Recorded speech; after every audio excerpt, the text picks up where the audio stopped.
So this is from the White House itself. Let's get into this a little bit. I think this is going to be really interesting. December 1st, 2024. This is from, I believe, just 2 hours ago.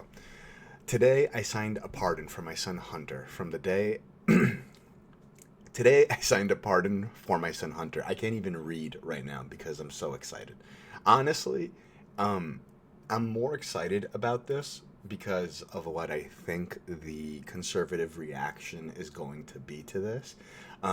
Because I don't actually give a damn about this at all. If I'm going to be completely honest with you, this action right now doesn't mean anything to me. But I really believe that conservatives are going to hear about this, as I'm just hearing about this now, and they're going to have a meltdown. We are going to, let's read this first. I'm getting ahead of myself. So I'm a bit elated right now. Today, I signed a pardon for my son Hunter. From the day I took office, I said I would not interfere with the Justice Department's decision-making, and I kept my word even as I have watched my son being selectively and unfairly prosecuted. Without aggravating factors like use in a crime, multiple purchases, or buying a weapon as a straw purchaser, people are almost never brought to trial on felony charges solely for how they filed out a gun form. Those who were late paying their taxes because of serious addictions but paid them back subsequently with interest and penalties are typically given non-criminal resolutions. It is clear that Hunter was treated differently. The charges in his cases came about only after several of my political opponents in Congress instigated them to attack me and oppose my election. Then a carefully negotiated plea deal agreed to by the Department of Justice unraveled in the courtroom, with a number of my political opponents in Congress taking credit for bringing political pressure on the process. Had the plea deal held, it would have been a fair, reasonable resolution of Hunter's cases. No reasonable person who looks at the facts of Hunter's cases can reach any other conclusion than Hunter was singled out only because he is my son, and that is wrong. There has been an effort to break Hunter, who has been 5.5 years sober, even in the face of unrelenting attacks and selective prosecution. In trying to break Hunter, they've tried to break me, and there's no reason to believe it will stop here. Enough is enough. For my entire career, I have followed a simple principle. Just tell the American people the truth. They'll be fair-minded. Here's the truth. I believe in the justice system, but as I have wrestled with this, I also believe raw politics has infected this process and led it to a miscarriage of justice. And once I made this decision this weekend, there was no sense in delaying it further. I hope Americans will understand why a father and a president would come to this decision. Executive grant of clemency. Joseph R. Biden Jr., President of the United States of America. To all whom these presents shall come, greeting. Greeting. Jesus Christ, I can't speak today.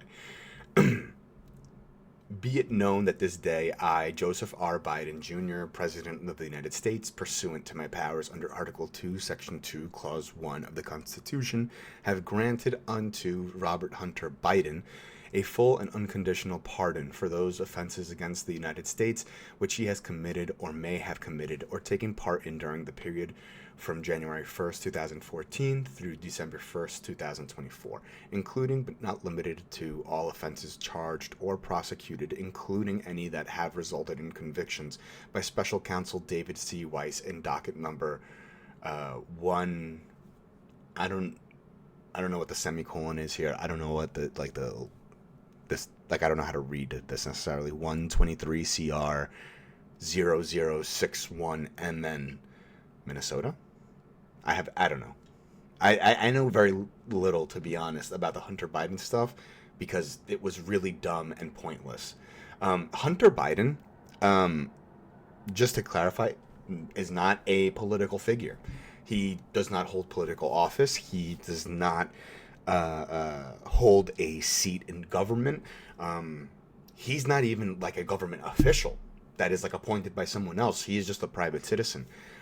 So when when President Biden, in his executive order here, is talking about how, he's been singled out because he is his son, that is 1,000% true.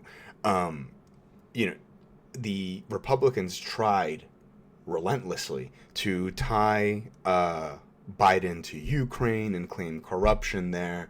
They had the Hunter Biden laptop and all that. All of it was bogus. All of it was fake. It was all garbage. So, yeah, I mean, like, Biden is actually correct here. And you know what? For all the claims of corruption and that Republicans are going to make and throw at Biden for this and say, oh, well, this is nepotism, this is corruption. Just let me remind you that Trump actually did have his family hold government positions at his appointment. Like, they served at his will within the government, and they represented the U.S. government on several occasions, particularly like Jared Kushner and Ivanka Trump, right? Like, those are like the first people right off the top of my head that come to mind.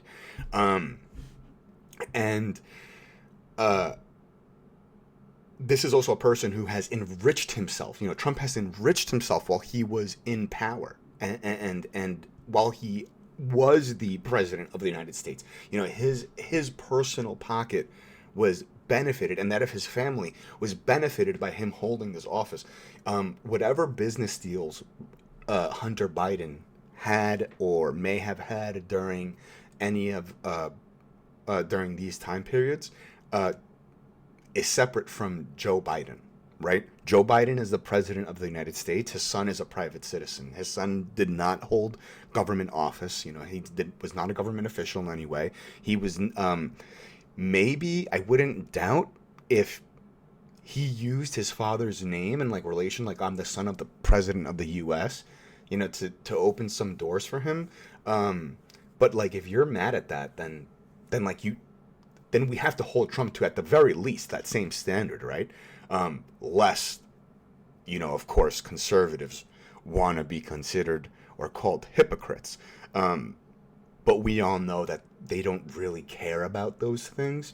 So, with that being said, I don't think this is anything. This is honestly the least of my concerns, but I promise you, conservatives are going to have a major meltdown over this. They are going to talk about endless corruption and how the Democrats will do anything and everything to escape justice. And you know what? I wouldn't be surprised if they tried to impeach Biden over this on corruption charges. Like, I would not be surprised if Republicans once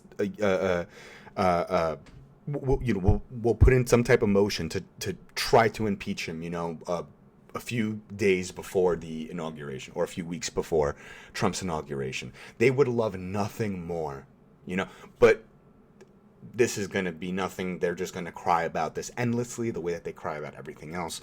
And this is really, really funny. This is honestly, this is like Biden just giving like his final meme, back in the day, I remember the dark Biden memes that used to float around Twitter all the time. And this is the final dark Biden meme, I feel like, he's just being like, what, fuck you guys. Fuck you guys. And I'm here for it. This is why I voted for him. Specifically just to stick it to the Republicans, because why take them seriously? Why take Republicans seriously?